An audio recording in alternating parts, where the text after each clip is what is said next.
الشيطان الرجيم بسم الله الرحمن الرحيم وصلى الله على محمد وعلى آله الطيبين الطاهرين الذين أذهب الله عنهم الرجس وطهرهم تطهيرا اللهم صل على محمد وآل محمد ولعنة الدائمة الباقية على أعدائهم ومنكر فضائلهم وغاصب حقوقهم أجمعين من يوم عداوتهم إلى قيام يوم الدين أما بعد عباد الله أوصيكم ونفسي بتقوى الله فإن التقوى خير الزاد وبها المعاد وتنفع يوم لا ينفع فيه مال ولا بنون إلا من أطاع الله بقلب سليم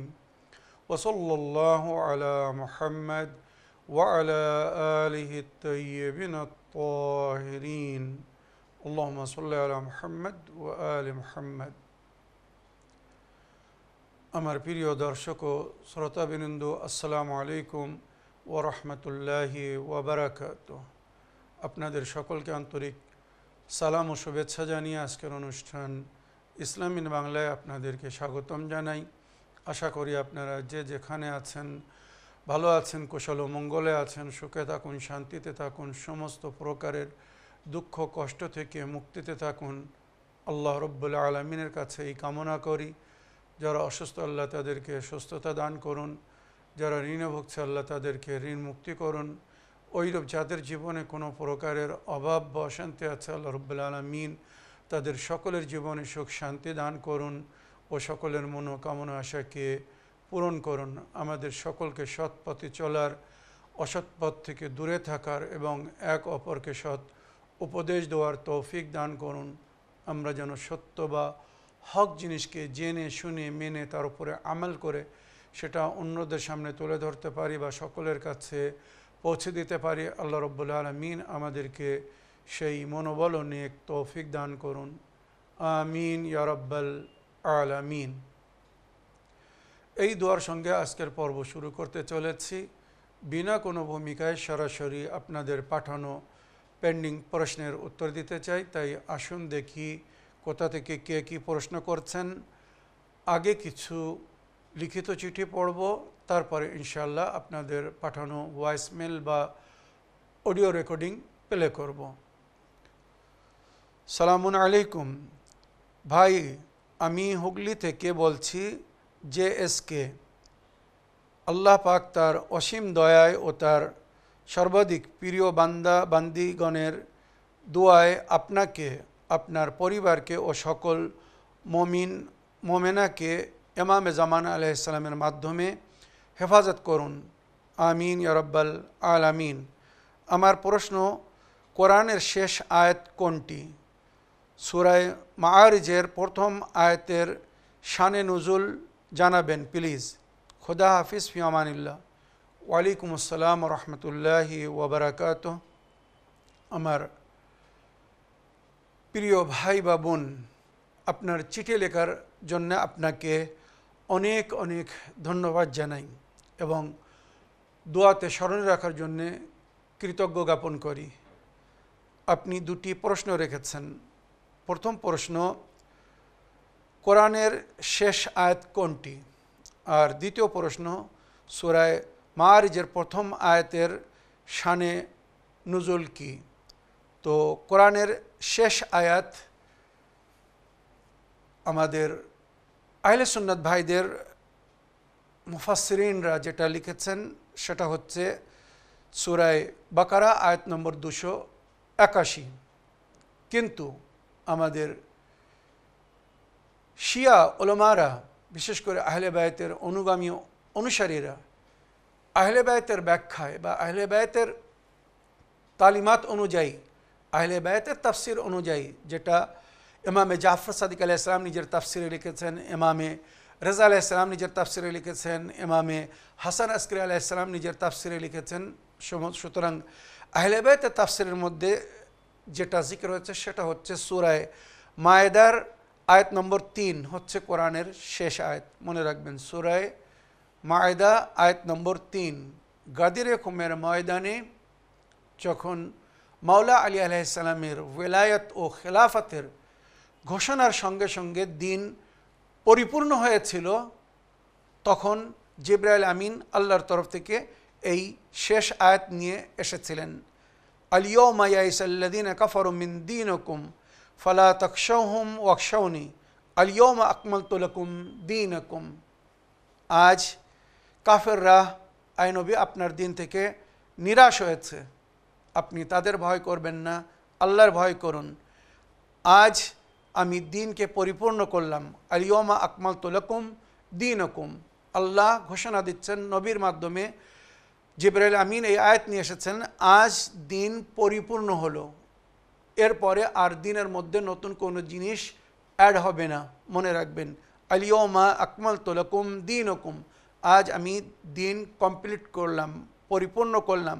ওয়াতমামতু আলাইকুম নি'মাতি, আর আমার নে'মাতকে আমি সমাপ্ত করলাম, আমার নে'মাতকে আমি শেষ করলাম। ওয়ারাদিতু লাকুমুল ইসলাম দীনা, আর তোমাদের জন্যে এই দিনে ইসলামকে পছন্দ করলাম। নবী আপনি আপনার উম্মতকে, আমার বান্দাদেরকে বলে দিন, আজ আমি দিন পরিপূর্ণ করলাম, আমার নে'মাতকে সমাপ্ত করলাম, আর আমি তাদের জন্য দিনে ইসলামকে পছন্দ করলাম। মনে রাখবেন, এই ছিল কোরআনের শেষ আয়াত, এরপরে আর কোনো আয়াত অবতীর্ণ হয়নি।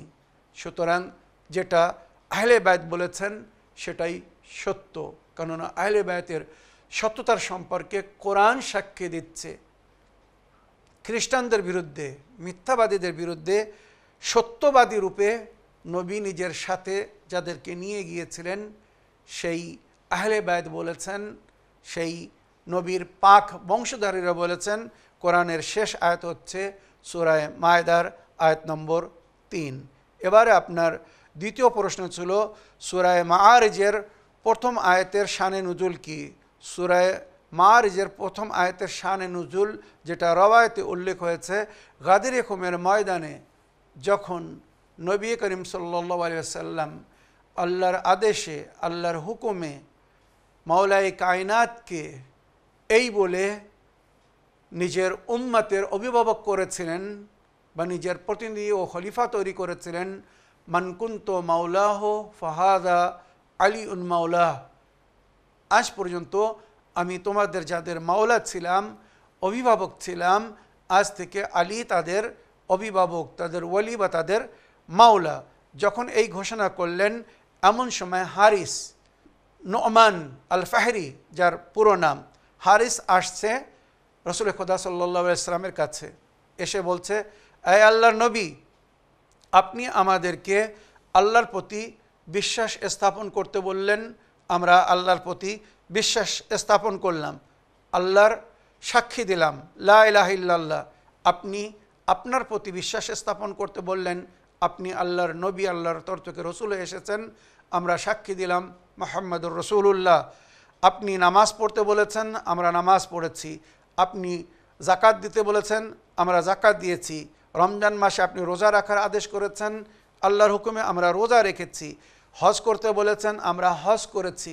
এতগুলো করার পরেও কি আপনি আমাদের থেকে রাজি হননি যে আপনার চাচাতো ভাইকে আমাদের উপরে ফজিলাত দিলেন আর তাকে আমাদের অভিভাবক করলেন? ভেবে দেখুন কিভাবে অন্তরে মানুষের কুফর নেফাক লুকিয়েছিল, যেটা এইভাবে প্রকাশ হলো যে আপনার কথায় আমরা আল্লাহকে মেনেছি, আপনাকে মেনেছি, নামাজ পড়েছি, রোজা রেখেছি, হজ করেছি, সব জাকাত দিয়েছি, এর থেকেও আপনি রাজি হননি। অবশেষে আপনি আপনার চাচাতো ভাই আলী ইবনে আবি তালিবকে আমাদের ওপরে ফজিলত দিলেন, আমাদের ওপরে সম্মানিত স্থান দান করলেন, তার ওলায়াতের ঘোষণা করলেন, তাকে ওলি ও অভিভাবক বানালেন। এবার কি বলছে, ক্যা ইয়ে আপকি তরফ সে হ্যাঁ ইয়া আল্লাহ কি তরফ সে? আয় আল্লাহর নবী, মানে নবীকে সম্বোধিত করে নবীর সঙ্গে বলছে হারিস নোমান আল ফাহরি, সে বলছে, আয় আল্লাহর নবী, এটা আপনি আল্লাহর তরফ থেকে করেছেন না আপনার নিজের তরফ থেকে?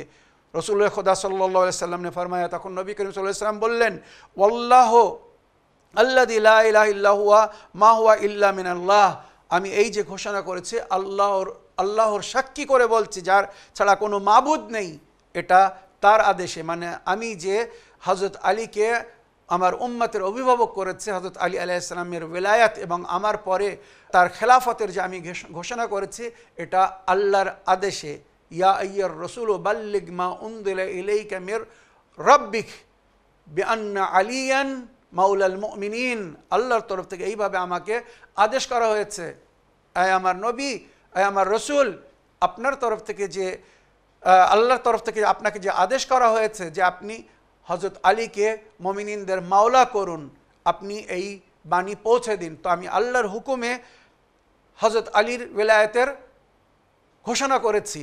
এই কথা শোনার পরে ওই নোমান আল ফাহরি হারিস নিজের সওয়ারের দিকে ফিরে যাচ্ছিল আর মনে মনে আল্লাহর কাছে দোয়া করছিল, বা এইভাবে বলছিল, ভালো করে মন দিয়ে শুনবেন, এইভাবে বলছিল, যেটা নবী করিম সাল্লাল্লাহু আলাইহি সাল্লাম সকলের অন্তরের খবর রাখেন।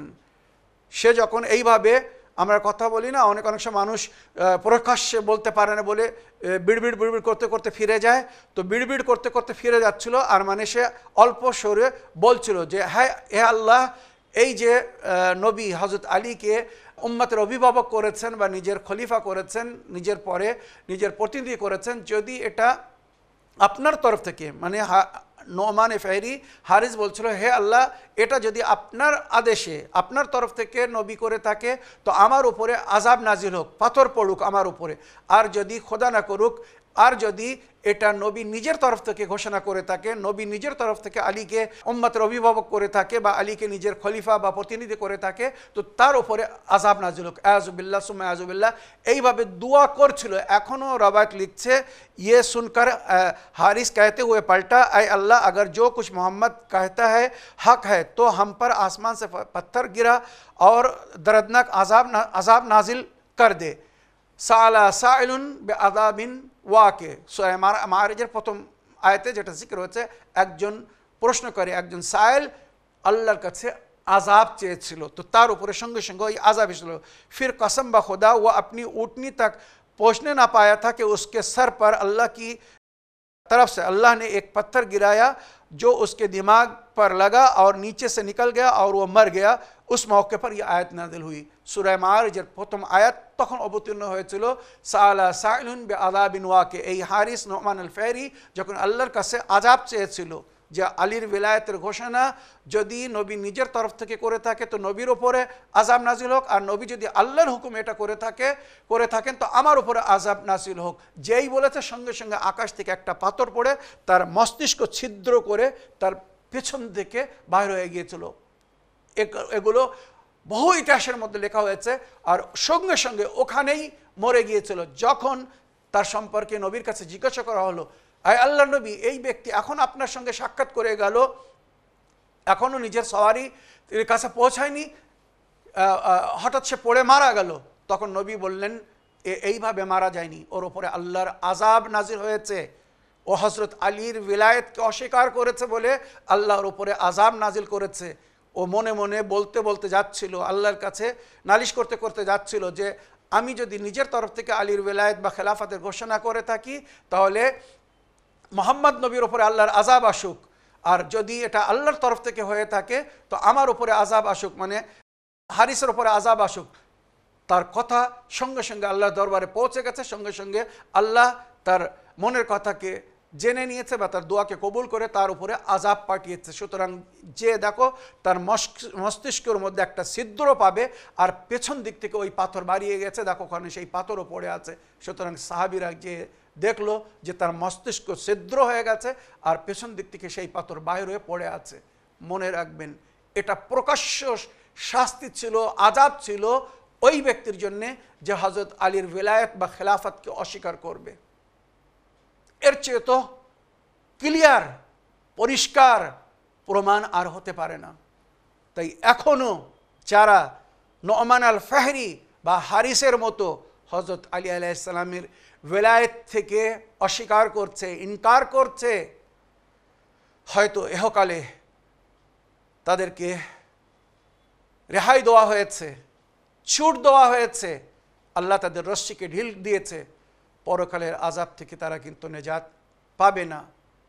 মান আনকারা ওয়ালায়াতে আমির আল মুমিনিন কাআন্নাহু আনকারা মিন দীনিন নবী, যে ব্যক্তি হযরত আলীর ওয়ালায়াতকে অস্বীকার করেছে সে নবীর দ্বীনকে অস্বীকার করেছে। আর নবীর দ্বীনকে যে অস্বীকার করবে তার ঠিকানা কি হবে আমার মনে হয় বলার প্রয়োজন নেই। তো আমার প্রিয় ভাই বা বোন, আশা করি আপনি বুঝতে পেরেছেন। আগের প্রশ্ন পড়ি। সালামুন আলাইকুম মাওলানা সাহেব, আমি নদিয়া জেলা থেকে রবিউল শেখ বলছি। মাওলানা সাহেব, আমার প্রশ্ন হলো জামায়াতের পেশ ইমামের শর্তাবলী কটি এবং কি কি, আপনি একটু বিস্তারিতভাবে বলবেন। ওয়ালাইকুম আসসালাম রহমতুল্লাহি ওয়া বারাকাতুহু। আমার প্রিয় ভাই রবিউল শেখ সাহেব, আপনার চিঠি লেখার জন্য আপনাকে ধন্যবাদ জানাই। আপনি পেশ নামাজের পেশ ইমাম যাকে আমরা বলি, ইমাম সাহেব যিনি মসজিদে ইমামতি করেন, নামাজের সময় লিড করেন, জামাতের নামাজে উনি নেতৃত্ব দেন, তো ওই ইমাম সাহেবদের কি শর্ত, মানে যে কোনো ব্যক্তির পিছনে নামাজ পড়া যাবে না, যে ব্যক্তি নামাজ পড়াবে তার কিছু শর্ত আছে শরিয়াতে। আপনি একটা সুন্দর প্রশ্ন করেছেন, অতি সুন্দর প্রশ্ন করেছেন। সুতরাং রওয়ায়েতে ফিকহ শাস্ত্রে যেটা জিকির হয়েছে, ইমামে জামাত মানে পেশ নামাজকে কেমন হতে হবে, তো এর জন্যে রওয়ায়েতে তাকরিবান প্রায় 10টি শর্ত বলা হয়েছে। মনে রাখবেন, এর মধ্যে কিছু জিনিস আছে যেগুলো অনিবার্য, এইগুলো শর্ত থাকতে হবে, আর কিছু জিনিস আছে যেগুলো মাকরুহ, মানে এইগুলো ইমামদের মধ্যে যদি না থাকে তো ভালো, তবে থাকে যদি কোনো কারণে তো তার পেছনে নামাজ হবে, তবে মাকরুহ। মাকরুহ মানে যেটা অপছন্দীয়, মানে মনোনীয় না, মানে অপছন্দের সঙ্গে তার পেছনে নামাজ হবে। তবে আগে ওইগুলো বলি যেগুলো অনিবার্য। যেমন সর্বপ্রথম শর্ত হচ্ছে সে যেন মুসলমান হয় এবং মমিন হয়, যেটা আমাদের সমস্ত ফোকাহারা লিখেছেন, মুসলমান আর মমিন হো, মুসলমান আর মমিন, মুসলমান মমিনের অন্তর্ভুক্ত। সুতরাং মমিন যথেষ্ট। সুতরাং অধিকাংশ রাওয়ায়াতের মধ্যে যেটা উল্লেখ হয়েছে, ইমামে জামাতকে মমিন হতে হবে। মমিন মানে নবী ও নবীর আহলে বায়তের প্রতি সে যেন বিশ্বাস রাখে, অর্থাৎ 12 ইমামের মান্যওয়ালা। দ্বিতীয়, সে যেন বালিগ হয়। বালিগ মানে সাবালক, 15 বছর কমসে কম বয়স হতে হবে, বা 14 বছরে অনেক সময় ছেলেরা বালিগ হয়ে যায়, তো 14 বছরে তার মধ্যে যদি বালিগ হওয়ার চিহ্ন দেখা যায়, আর সে যদি শিক্ষিত জ্ঞানী মানে আলিম হয়, নামাজে উচ্চারণ মানে কেরাত যেভাবে করতে হবে সেইভাবে সে যেন কেরাত করতে পারে, বা বাকি যে সমস্ত শর্ত আগে আসছে এগুলো যদি তার মধ্যে থাকে তো তার পেছনে নামাজ পড়া যাবে। তবে তার বয়স কমসে কম 14 থেকে 15 বছর হতে হবে, যেটাকে শরিয়াতে বালিগ বলা হয়, বালিগ হতে হবে। তৃতীয়, আকিল মানে বুদ্ধিজীবী হয়, সে যেন কোনো বোকার পেছনে, অবুজের পেছনে বা পাগলের পেছনে নামাজ পড়া জায়েজ না। সে যদি মাওলানাও হয় তো বোকাদের পেছনে নামাজ পড়তে শরিয়াত মানা করেছে। বুদ্ধিজীবীর পেছনে, যার মধ্যে জ্ঞান বুদ্ধি আছে, বিবেক বুদ্ধি আছে, তার পেছনে, আকিলের পেছনে নামাজ পড়তে বলা হয়েছে। বিবেকহীনদের পেছনে নামাজ পড়তে মানা করা হয়েছে। আকিল মানে সে যেন বিবেকধারী হয়, বুদ্ধিজীবী হয়। আদিল হো না, আদিল ওই ব্যক্তিকে বলা হয়েছে যে জেনে শুনে কোনো হারাম করে না আর কোনো ফরজকে ছাড়ে না, সেই ব্যক্তিকে আদিল বলা হয়েছে। মানে জেনে শুনে কোনো পাপ করবে না, খোদা না করুক মজবুরিতে অজানায় যদি কোনো ভুল হয়ে থাকে, পাপ হয়ে থাকে, সেটা হয়তো আল্লাহ ক্ষমা করে দেবে। কিন্তু জেনে শুনে যদি কোনো ব্যক্তি পাপ করে, উদাহরণস্বরূপ বলছি, আমরা যেটা অনেক সময় দেখি, মৌলবি মাওলানা হয়ে অন্যর গিবাত করছে। গিবাত মহাপাপের মধ্যে একটি পাপ। গিবাত করছে, আবার অনেক সময় গিবাত নিজে করছে না, কিন্তু গিবাত শুনছে, অন্য কেউ এসে তার সামনে গিবাত করছে, সে গিবাত শুনছে, জেনে শুনে পাপ করছে, এর পেছনে নামাজ পড়া জায়েজ না। অন্যের গিবাত করছে, আমি খুব সাধারণ উদাহরণ দিলাম, কিন্তু আরও অনেক হারাম আছে যেগুলো আপনারা জানেন। মিথ্যা কথা যদি বলে, সে যদি খোদা না করে আমানতে খেয়ানত করে, সে যদি পাপীদের সমর্থন করে, অন্যায়ের বিরোধিতা না করে, আমর বিল মারুফ নাহি আনিল মুনকার ফরজ, মানে মানুষকে সৎপথের দিকে আমন্ত্রণ জানানো, অসৎ পথ থেকে বাধা দেওয়া, তার সামনে ভুল হচ্ছে সে কিছু বলছে না, ওই ব্যক্তি পাপে জড়িত, তার পেছনে নামাজ হবে না। সে ভুল করতে দেখছে কিন্তু মানুষকে সৎপথের দিকে ডাকছে না, আমন্ত্রণ জানাচ্ছে না, এর পেছনে নামাজ জায়েজ না। তো আদিল যে ব্যক্তি জেনে শুনে পাপ করবে না, আর কোনো হারাম কাজ করবে না, আর ফরজকে ছাড়বে না, মানে সমস্ত ফরজ তার উপরে যেটা দায়িত্ব, নামাজ, রোজা, হজ, জাকাত, খুমস, জেহাদ, আমর বিল মারুফ, নাহি আনিল মুনকার, তাওয়াল্লা, তাবাররা, এই যে সমস্ত ফরজ, এই সমস্ত ফরজকে সে আদায় করবে। কোনো একটা যদি সে ছেড়ে দেয় জেনে শুনে, তো তার পেছনে নামাজ পড়া জায়েজ না। আদিল হো, তারপরে হালাল জাদা হো, যে ইমামতি করবে সে যেন বৈধ সন্তান হয়, হালাল জাদা হয়। नमाज़ पढ़ने वाले तमाम या बाज़ अफराद मर्द हो तो इमाम जमात का मर्द होना, इमाम जमात के पुरुष होते হবে, কোনো নারীর পেছনে নামাজ পড়া জায়েজ না। কোনো নারী ইমাম হয়ে নামাজ পড়াতে পারবে না। হ্যাঁ, যদি নারীদের ইমামতি করে আর তার মধ্যে ইমামের যে শর্ত গুণ যদি সব কিছু থাকে, তো নারীদের ইমামতি করতে পারবে। তবে ওখানে আগে দাঁড়াতে মানা করা হয়েছে, নারীদের সঙ্গে দাঁড়িয়ে নামাজ পড়তে বলা হয়েছে, এটা নারীদের জন্য। কিন্তু কোনো নারী কোনো পুরুষের ইমাম হয়ে নামাজ পড়াতে পারবে না, নারীদের পিছনে পুরুষের নামাজ জায়েজ না। তো ইমামে জামাতকে পুরুষ হতে হবে, মর্দ হতে হবে। তারপরে তার কেরাত যেন সহি হয়, মানে এই যে সূরা আলহাম পড়ছে বা অন্য সূরা পড়ছে, তো সঠিক উচ্চারণের সঙ্গে যেন এই সূরা পড়তে পারে বা কেরাত করতে পারে। খুব দুঃখ লাগে, কষ্ট লাগে অনেক সময় কিছু মসজিদে যখন আমরা হঠাৎ যাই আর সেখানে ইমাম সাহেবদের তেলাওয়াত শুনি, কেরাত শুনি, তো মনে হয় যে চুল ছিঁড়ে ফেলি, যে এই ব্যক্তির পেছনে মানুষ কি করে নামাজ পড়ছে, যে একটা সূরা আলহাম সঠিকভাবে উচ্চারণের সঙ্গে পড়তে পারছে না, সূরা কদর সহিভাবে পড়তে পারছে না, সূরা কাউসার সহিভাবে পড়তে পারছে না, সূরা কুল আল্লাহু আহাদ ঠিকভাবে পড়তে পারছে, কেরাত ঠিক না।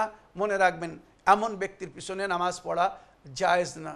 সুতরাং যেখানে আদালত, মানে তার দিনদারি, সে পরিপূর্ণ দিনের উপরে আমাল করছে কিনা দেখতে বলা হয়েছে। বিশেষ করে গুরুত্ব দুটো জিনিসকে সবচেয়ে বেশি গুরুত্ব দেওয়া হয়েছে, সেটা হচ্ছে এক, পেশ ইমামের আদালত, সে আদিল কিনা, সমস্ত দিনের কাজ করে কিনা, হারাম থেকে বিরত থাকে কিনা, আর দ্বিতীয় যেটা সবচেয়ে বেশি গুরুত্ব দেওয়া হয়েছে, কেরাত। যদি কোনো ইমামের কেরাত সঠিক না হয়, তো সে আদিল হলেও তার পেছনে নামাজ পড়া জায়েজ না, সে ভালো মানুষ হলেও তার পেছনে নামাজ পড়া জায়েজ না যদি তার কেরাত ঠিক না হয়।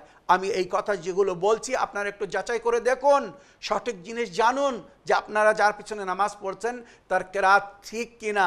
আপনাদের নামাজ বিফল যাবে না তো, পানিতে যাবে না তো, যে সারা জীবন এক ইমামের পেছনে নামাজ পড়েছিলেন, অবশেষে জানতে পারলেন যে এর কেরাত ঠিক না, যেভাবে তেলাওয়াত করতো ওই তেলাওয়াত ঠিক করতো না, সমস্ত নামাজ বিফল গেল। সুতরাং এটা মসজিদ কমিটির দায়িত্ব, ট্রাস্টিদের দায়িত্ব সঠিক ইমামকে নিযুক্ত করার। যদি তারা ভুল ইমামকে নিযুক্ত করে, তো যত লোকের নামাজ খারাপ হবে সব তাদের ঘাড়ে যাবে, তাদের কাঁধের উপরে যাবে, যারা ওই ভুল পেশ ইমামকে রেখেছে, ভুল ব্যক্তিকে জমাতের অধিকার দিয়েছে বা নামাজ পড়ানোর অধিকার দিয়েছে। अगर इक्तदा करने वाले खड़े होकर नमाज पढ़ने वाले हों तो इमाम भी खड़े होकर नमाज पढ़ाए। যারা নামাজ পড়বে পিছনে, তারা যদি দাঁড়িয়ে নামাজ পড়ে, তো যে ইমাম সেও দাঁড়িয়ে নামাজ পড়বে। পেছনে যারা নামাজ পড়ছে তারা দাঁড়িয়ে নামাজ পড়ছে, আর ইমাম সাহেবের কোনো অসুবিধার কারণে সে বসে নামাজ পড়ছে, তো বসে যে নামাজ পড়ছে তার পিছনে জামাতে নামাজ পড়া জায়েজ না, যারা দাঁড়িয়ে নামাজ পড়বে। মনে রাখবেন, হ্যাঁ, ইমাম সাহেব দাঁড়িয়ে নামাজ পড়াচ্ছেন আর তার পেছনে যদি কেউ অসুবিধার কারণে বসে নামাজ পড়তে চায়, বসে পড়তে পারবে। মামুম বসে নামাজ পড়তে পারবে, কিন্তু ইমাম বসে নামাজ পড়াতে পারবে না। শরীয়তের হুকুম এটাই, মনে রাখবেন। এবারে এগুলো তো ফরজ ছিল যেগুলো বললাম, এবারে কিছু জিনিস আছে যেগুলো মকরু, যেগুলো আমাদের সমাজে অনেকেই জানে না বা গুরুত্ব দেয় না। মনে রাখবেন, मशहूर कौल के बिना पर मुकीम का मुसाफिर के लिए या मुसाफिर का मुकीम के लिए इमाम জামাত होना। একজন মুসাফির, সে বাইরে থেকে এসেছে, তার নামাজ কসর, জোহরের নামাজ সে 4 রেখাতের জায়গায় 2 রেখাত পড়বে, কি আসরের নামাজ 4 রেখাতের জায়গায় 2 রেখাত পড়বে, তো এমন ব্যক্তি ইমাম হয়ে নামাজ পড়ানো মকরু। মকরু মানে যেটা না করা ভালো, তবে করলে কোনো পাপ নেই। অনেক সময় বাইরে থেকে বড় বড় মুজতাহিদগণ আসেন, বড় আলিমেদ্দিনরা আসেন, ওনাদের নামাজ কসর হয়, কিন্তু পাবলিক ওনাদের পিছনে 2 রেখাত জামাতের সঙ্গে পড়ে, বাকি 2 রেখাত ফরাদা পড়ে, মানে ওই নিয়াতেই থাকে নামাজ কমপ্লিট করতে। এটা জায়েজ শরীয়তে, মানে নামাজ বাতিল না, তবে এটা কিন্তু শরীয়তে মকরু। মকরু মানে যে কাজ না করা ভালো, কিন্তু করলে পাপ নেই।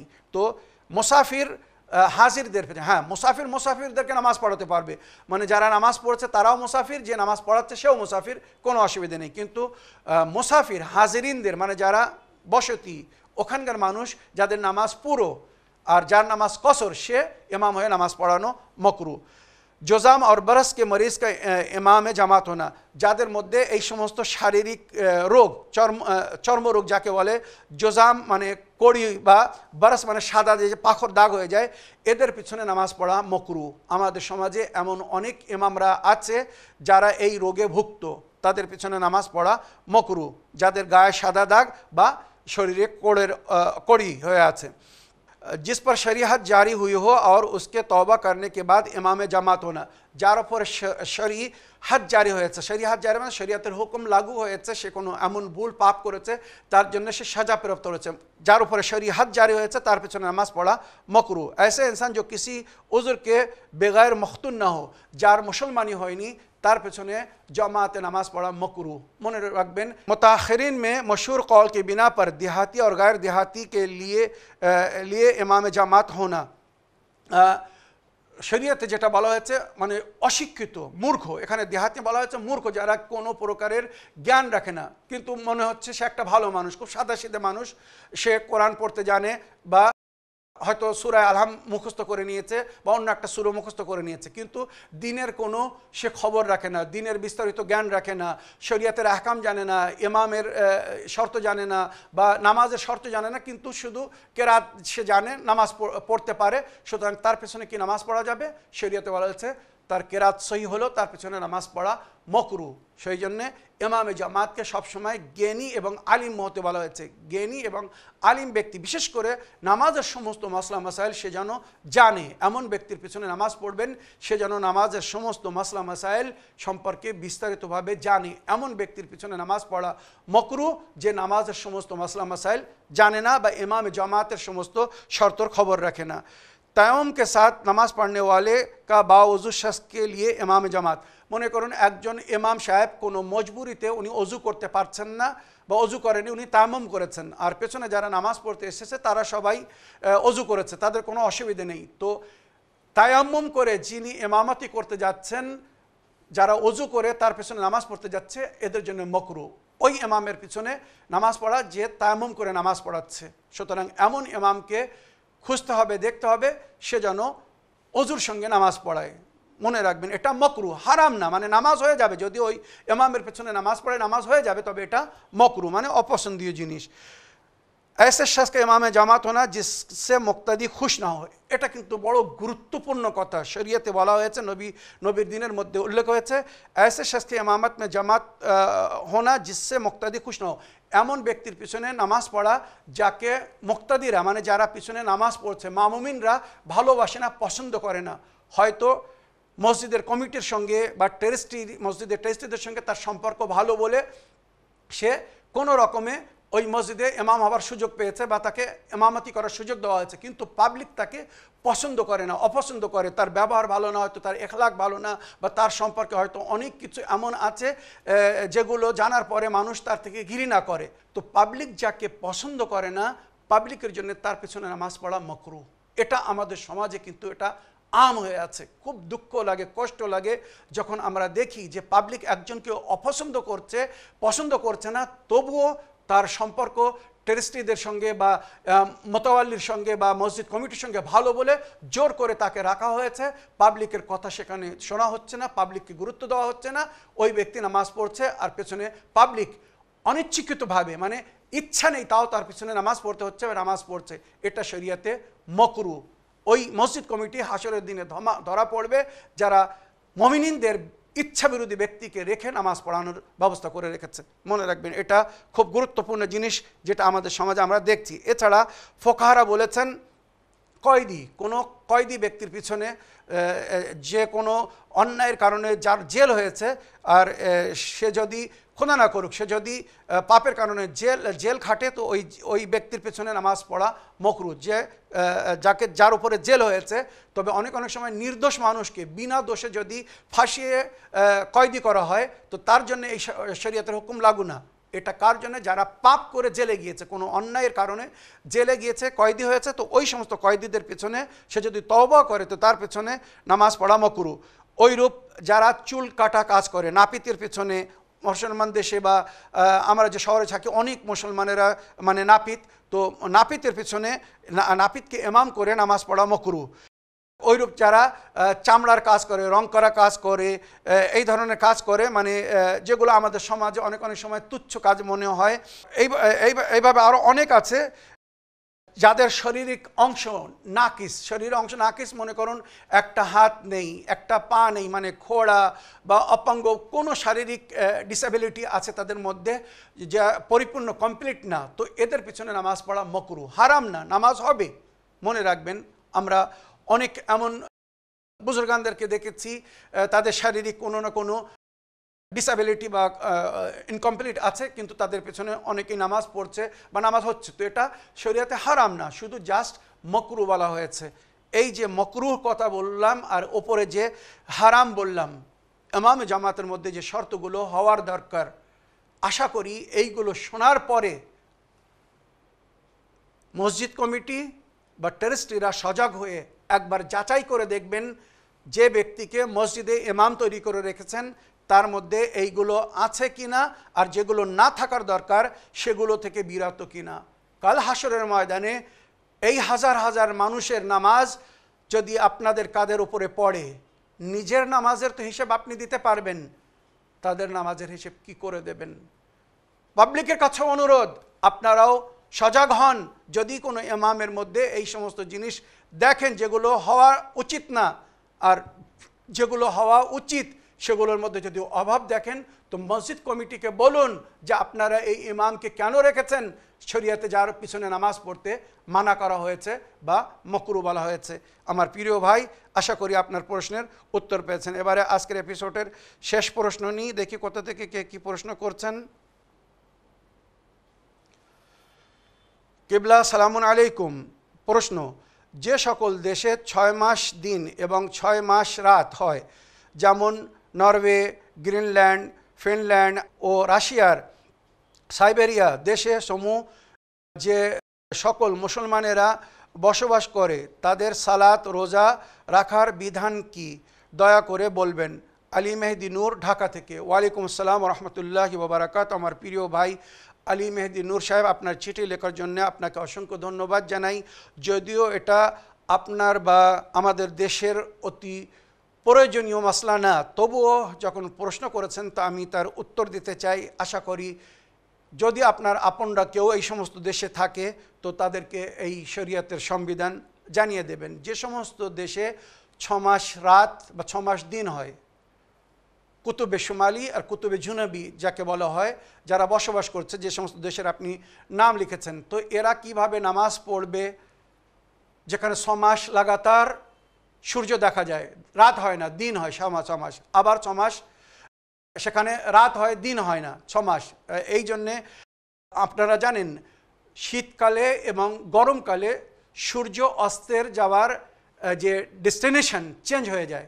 সূর্য অস্ত যাওয়ার জায়গা শীতকালে একদিকে হয় আর গরমকালে একদিকে হয়, এই এদের জন্যে যাদের 6 মাস রাত 6 মাস দিন, যাতে ওরা সারা বছর অন্ধকারে না থাকে, তাই কিছুদিনের জন্য তাদের দিকে সূর্য আল্লাহ ঘুরিয়ে দেন। এগুলো আল্লাহর কুদরতের নিজাম সিস্টেম। আবার কিছুদিনের জন্য তাদের দিকে অন্ধকার করে দেন। তো আশা করি আমার শরীফ ভাই একবার উনি প্রশ্ন করেছিলেন যে সূর্য শীতকালে একদিকে অস্তে যায় আর গরমকালে অন্য দিকে অস্তে যায়, একটু ডাইরেকশন চেঞ্জ হয়ে যায় ডাইনে বাইনে, এগুলো কেন? তো আশা করি উনি বুঝতে পেরেছেন। তো আমার প্রিয় আলী মেহেদি নূর, যে ওই দেশের সম্পর্কে শরীয়তের সংবিধানে বলা হয়েছে যে তারা প্রতিবেশী দেশ, মানে ওই সমস্ত দেশের যে পাড়াপড়শি দেশ, প্রতিবেশী দেশ, তাদেরকে ফলো করবে।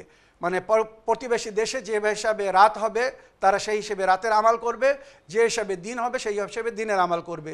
রমজান মাসে দিন ফলো করবে বা অন্য উপাসনা ইবাদতের জন্যে, ইফতারের জন্য বা নামাজের জন্য, রাতের নামাজের জন্য রাতকে ফলো করবে। এটা হচ্ছে শরীয়তের প্রথম হুকুম, যে প্রতিবেশী দেশ দেখবে। এখন তো ইন্টারনেট সিস্টেম, সব কিছু জানা খুব সহজ। তো প্রতিবেশী দেশগুলোতে যখন রাত হবে তারা রাতের গণ্য করবে, আর যখন দিন হবে তারা দিনের আমাল করবে। তাছাড়া দ্বিতীয় যে সলিউশন বলা হয়েছে, আর এটা সবচেয়ে উত্তম সলিউশন বলা হয়েছে, আপনারা জানেন আমরা যে দেশে ঘড়ি ব্যবহার করি, এই ঘড়িতে 1 থেকে 12 পর্যন্ত লেখা থাকে। আবার একটা ঘড়ি আছে যে ঘড়িতে 1 থেকে 24 পর্যন্ত মানে 24 ঘন্টার পুরো আকৃতি দেওয়া থাকে বা দেখানো হয়। আমরা মনে করুন দুপুরবেলা 1টার সময় 1টার পরে বলি 2টো বেজেছে, 2টোর পরে বলি 3টে বেজেছে, কিন্তু এটা 24 ঘন্টার ঘড়িতে কি বোঝানো হয়, যেটা রেলওয়ে সিস্টেম বা এয়ারপোর্টে আপনারা দেখেছেন ফ্লাইট টাইমে লেখা হয় 1টার পরে মানে 12টার পরে দিনের বেলা 1টার সময় লেখা হয় 13টা, বা 2টোর সময় লেখা হয় 14টা, 3টের সময় লেখা হয় 13টা বেজে এত মিনিট, 14টা বেজে এত মিনিট 15, মানে এটা 24 ঘন্টার ঘড়ি। তো এই জন্য এই সমস্ত দেশের জন্য বলা হয়েছে তারা 24 ঘন্টার ওই ঘড়ি ব্যবহার করবে। মানে সকালে যখন AM, মনে রাখবেন AM অ্যান্টিমেরিডিয়াম আর PM পোস্টমেরিডিয়াম। তো AM এ যখন তারা সকাল মনে করুন 6টার সময় সকালের নামাজের সময়, যেমন আমাদের এখানে বোম্বেতে 5টার সময় সকালের আজান হয়, তো ওইরূপ ওদের প্রতিবেশী দেশে সকালে যদি 5টায় আজান হয় তো মানে 5 AM তারা সকালে নামাজের সময় মনে করবে। জোহর নামাজের সময় মনে করুন 12টার সময়, দিনের বেলা 12টার সময়, তো ওটা 12 PM, 12 AM মানে রাত্রের বেলা মনে রাখবেন, আর 12 PM মানে দিনের বেলা। এবার এর উল্টো যদি যেটা অনুভব করা হয়, মনে করুন 1টার সময় আমাদের দেশে নামাজ হয়, তো 1 AM যদি লেখা থাকে তার মানে এটা দিনের বেলা, মানে সরি রাতের বেলা, রাত 1টার সময়, আর 1 PM মানে দুপুরের পরে, 12টার পরে। তো শরীয়তে বলা হয়েছে এরা 24 ঘন্টার ঘড়ি ব্যবহার করবে। সকালের সময় সকালের নামাজ যেরকম সময় পড়তে হয় তার কত ঘন্টা পরে জোহর আসরের নামাজ হবে সময় হয়, সেই সময় জোহর আসরের নামাজ পড়বে। ওইরূপ মানে মনে করুন সন্ধ্যে 6টার সময় রোজা খোলার সময়, বা সন্ধ্যে 6টার সময় মাগরিবের আজান, তো ওরা 6টা হবে না, ওদের হবে 18টা। 18টা যখন বাজবে তখন ওরা ইফতার করবে, বা 18টা যখন বাজবে তখন ওরা মাগরিবের নামাজের সময় হবে। আশা করি 24 ঘন্টার যে ঘড়ি এই সমস্ত দেশের জন্য বিশেষ করে রাখা হয়েছে, যারা ওরা বুঝতে পারে যে আমাদেরকে কখন কোন ইবাদত করতে হবে। তো প্রথম অংশে দিনের রাত 1টার পর থেকে দিনের বেলা 12টা পর্যন্ত সকালের নামাজের যে সমস্ত আমাল এগুলো ফলো করবে, আর দুপুরের পর থেকে জওয়ালের পর থেকে জোহর আসর বা তারপরে যেটা রাতের সময় গণ্য হয়, মনে করুন 13টা 14টা 15টা 16টা 17টা 18টা বাজে 19টা বাজে 20টা বাজে 21টা বাজে 22টা বাজে 23টা বাজে 24টা বাজে, তো 24টা পর্যন্ত সে রাতের আমাল করবে, দিনের দ্বিতীয় অংশের আমাল করবে, আফটারনুনের আমাল করবে। এইভাবে তারা দিনের উপরে আমাল করবে। আমার প্রিয় ভাই আলী মেহেদী নূর সাহেব, আশা করি আপনি বুঝতে পেরেছেন, বা যদি কেউ ওখানে থাকে তো আপনারা তাদেরকে বলতে পারেন।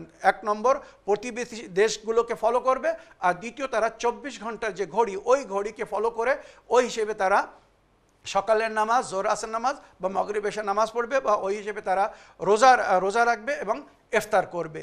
আশা করি আপনার প্রশ্নের আপনি উত্তর পেয়েছেন। এই বলে আমার আজকের বক্তব্য এখানে শেষ করলাম। ওয়া আখিরু দাওয়ানা আলহামদুলিল্লাহি রাব্বিল আলামিন। ওয়াসসালামু আলাইকুম ওয়া রাহমাতুল্লাহি ওয়া বারাকাতুহু।